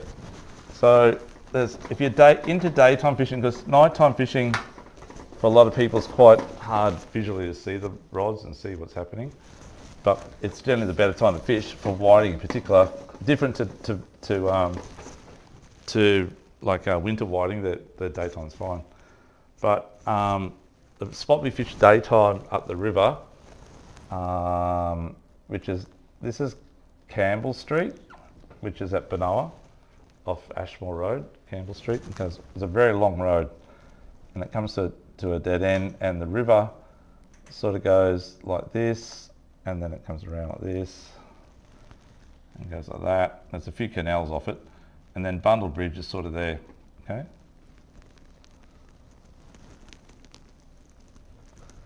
And then it's got a really big, that goes to Benoa Waters, and there's another house here with a bridge across to it. Used to be, I think, Georgie Moore, the jockey, used to live there years ago. But this is Campbell Street, and again for the gentleman, land-based. And I fished here off the land myself. There's a park just here, at the end of Campbell Street. There's very good fishing there for whiting as well. Okay. So, but if you're in a boat, there's a canal. I think there's a canal here, another canal here, another one here, another one here, and bushy trees on the end here. I think there's a canal there as well. No, it's not a canal there, sorry. There's a big complex here. But anyhow, this whole strait is called Sorrento Strait, from there to there. And there's whiting all the way along there, daytime. So if you guys follow Dino Palumo at all? You guys been smashed the snapper? We smashed the whiting during the week. And I know that, I don't know, but I reckon that's where he was fishing. Because that's where I know I catch them during the day. So it's got to be daytime, run in tide. Okay. And worms up there. Fish Crab Island? Crab Island's not too bad. So Crab Island on the north side, on the big bank on the north side. And on the west side, it's quite good Where too. that rope swingy thing is, that's. Ah, the rope swinging thing. Ah. Halfway along the west side of Crab Island. You gotta get. I don't know about that one. Some kids have just built a little race. The western side is the Crab Island there and drifting down or back over that southern bank. Where that little gutter is, and then it comes up from that bank. Yeah. Just to the east of the green marker. Yep. Okay. Yep. Back up Oh, past the okay. yellow one. So you're on the point side of the end of it, southern end. Yeah. Yep. So yeah, the whole west side of Crab Island's really good fishing, guys. You can drift fish there for them. I prefer to anchor again, but fish up in the flat. But and the whiting there come right in close around the trees. It's very good, very very close. You can sight cast them pretty Yeah, you can sight cast them pretty well. Yeah, that's right. Yep. Like and they, 40 plus. yeah, they're monsters. That's what I'm trying to say. They're big. Just Yeah. Yeah, around high tide. So that'll be not this weekend, but the next weekend. It needs to be early morning. Yeah, small boat. Yeah, a little boat. Yeah. So unfortunately, whiting, except up the Nerang River, it's a lot of or the bay, a lot of spots are very shallow. Okay. So any questions on that at all? So just beach fishing. How many guys here beach fish for whiting? Okay, a few of you do. So if I can give you some idea of where to fish maybe for whiting, one of my best spots for beach fishing for whiting around here is about 30 metres south of the pump and jetty. It's like the gun place for whiting fishing. If you're fishing off the jetty, you'll catch them there as well. But fishing 30 metres south, surface side of the jetty, it doesn't matter if it's all white water or if it's a nice little gutter, you'll catch them. It doesn't matter, they'll be in the white water, they're just there all the time. Then as the tide, that's on the sort of maybe 2 hours after high tide, I find the best. And then when the tide starts to drop, they move closer to under the jetty, like nearly under the jetty. And the water tends to be sucked north in that area really bad. So you get, line goes around to the jetty anyhow and actually comes back in towards the shoreline. So as soon as you cast out, you got to straight away take up the slack. They're straight away, boom, boom, boom, they're biting straight away. And they're straight on, it's like that. Once the tide gets to about maybe 2 hours towards the bottom, or getting close to the bottom, they're on the other side of the jetty. You get them on the rock wall side of the jetty. They move across. Okay. So how much weight would you be using with this wind that we've had just recently? Though? With the what sort of? The wind we've been putting up. Yeah. So if it's blowing on the surface, blowing, say, I try not to fish it when it's blowing northerly for a start. I'll probably go and catch worms or just maybe. The river's okay for northerlies, but not the surf so much. And I don't like blue bottles myself. I think a lot of blue bottles, but it was blowing 20 knot southerlies like it has been, like you're saying, about a 4 or 5 ball, because you don't need cast fire, they're just there, they're very close. Tailor fishing, like the 8 ball and get right at the back, but not for whiting, no. Using worms as well? Using worms, and yabbies is good on the beach too. I didn't say it before, but yeah, yabbies are fine on the beach, but you get a lot more dart and little stuff annoying you. So where the whiting are, the little dart are as well. So they're quite painful. And they'd rob your bait. So I'd probably stick with the worms. Yeah. Yeah, the whiting is straight onto it. They're like bimbos straight on. So you hit the bottom, they're there. So a lot of people cast their line out and then they've walked out, they've cast their line out and they'll step back and muck around and they'll hold the rod up and wait for the bite. It's already all gone, Or you'll be one on there swallowed it. Yeah. So as soon as you throw it out, while you're stepping back, you're fishing as you're stepping back, sort of thing. Yeah. Other than that, anywhere on any surf beach, it's wherever there's a little drain. So wherever you've got those little indentations, and normally they always run north, and if a little drain will run out, is draining out. That's what you just fish the drain. So I actually stand the drains that way, the sweep's going that way, and I'll cast up onto the bank pretty well. That's about to fall into the drain, and they're in that area. Okay, so let it fall into, it might be that deep, say, and that's all white water that drops in that little drain. They'll be sitting in that little drain. A ball sinker or pancake? Do you want it to move or do you want it to I want it to move, yeah, and I'm constantly just slow winding it with it coming down. Yeah. What's your little tubs of preserved worms? They're a little bit up there. I think around about 16 or 17 bucks or something like that. Yeah. How many worms do you get in one of those? It changes all the time. So I think it depends on the wormer. sometimes there's like 6, and sometimes there's like 4 big ones, and other times there's like 8 little ones. You know, it depends. But around about that, yeah. But I know from experience you get around about around 20 to 40 baits, depending on how many worms are in there. Yeah, 20 is conservative. Yeah. So 2 of those you should be able to catch a dozen whiting or 15 whiting. Yeah. Yeah. Worms are expensive, eh? They're so expensive. That's where you learn to catch your own. Yeah, I know it's a little bit difficult, but yeah. But they're expensive. And mudworms are even more expensive. I think they're about, sometime the other day, about $800 a kilo or something. Sorry? Ridiculously expensive. Yeah, ridiculously expensive. Yeah, that's right. Yeah. Expensive. Still better than breaking your back. If you get Oh, that's true. Yep, stepping on glass, getting tree roots up your fingernails. Okay, so any other questions at all? Oh, I just want to quickly tell you, on that paternoster rig, I have never tried this, but I have an inclination it'll work. Is you can buy things like these, like little gulp. Like gulp's like fish food, right? It's not rubber. It looks like rubber, but it's actually that they're made of starch, potato starch, and they're impregnated with a scent that it's like S factor. They want to eat it. Okay, it's like a bait, but they have the action of a worm or a lure. These bang for buck, this is why I'm comparing that with that. If I was using the paternoster rig and I was up at, say, Moreton Bay catching diver whiting, and I reckon these will last you more than 1 fish. You should get at least 2 or 3 fish off each lure. There's 24 in there, and they're about $11 or something like that for a packet. I can guarantee those things work a treat on the winneries. They do. The only time they don't is when it's a glass out. Okay, thank you for letting me know that. Yeah, I reckon they would, mate. They just look like they'd be perfect for it, you know. So I reckon. The same way, you reckon? Yeah, I'd just go. I wouldn't leave the piece at the top, and I'm using those circle hooks. So I go down from the top, but I'd leave a piece hanging down at the bottom, you know. And yeah, it'd be worth a crack having a go. I reckon they'd work. So just an alternative. They come in like worm colours, you know.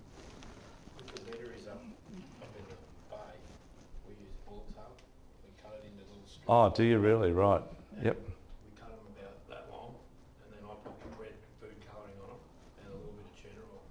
Yep. Have worm on one and one of them and two. Yeah, it's very different to the fishing, the summer whiting. Yeah, right. Is that right? On each one. Yeah, because it doesn't come. That's conservative. Yeah, very good. Don't like to hear those sort of stories, but that's all right. No, that's all right. Actually, I learned on diver whiting too. If you do go chase diver whiting, if you go, we in the past have gone squidding before, so that the squid tentacles, just the little legs, so cut the little legs off and put them on the hooks, and they just work really well as well. Yeah. Fresh.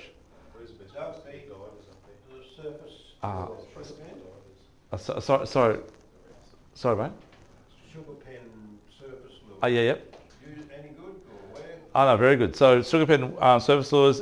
This is another weird thing. Okay, I don't know what it is, but if you go Tweed Heads and south, you catch them on lures. You go north of Tweed Heads, it's very hard to catch on lures. And the best spots to catch them on lures, like sugar pens and that, I find over the years I've done quite well up Coomba Bar. So at the back, past the houses, before the boundary, on those banks there. I've done well in Pimpamar. So from Pimpamar, what we call the S-bends, we go around and like that. And before you get to Diamond Head, that big bank on the right there is very good.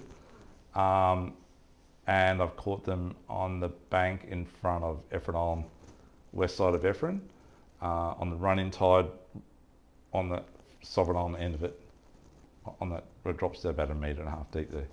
I've caught them there as well. Oh, and then Paradise Point, at the end of Paradise Point, if you're land-based, the only place you'll catch them on lures, I know land-based, you might get a few, is right at the tip of Paradise Point, on that bank there. But mate, really hard. But go to Yamba or any of those places, they jump all over it. Yeah. It's really strange. It's the same with jewfish. Go to jewies off the rocks or the jetties or the walls or wherever. You catch them all day long on lures south of Tweed, Ballina, Yamba. Go to the side, it's very hard. Yeah. seaway. Don't know about. What about the north and the north arm and the south arm? Of Coomera? Okay, so good fishing too, mate. Some of the best whiting fishing's around actually Century Cove.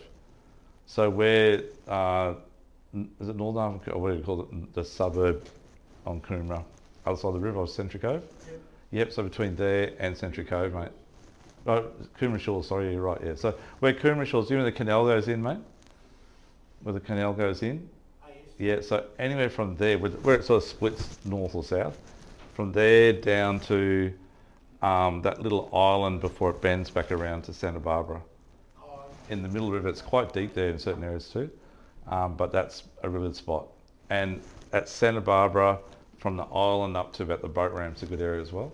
yep. But my favourite area, I'll tell you now, I do want to tell you, but my favourite area is, you know where you come out of Hope Harbour?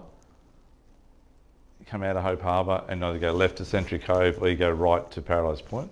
Oh, yes. Yeah, Hope Harbour's a boat place there that get fuel and that there.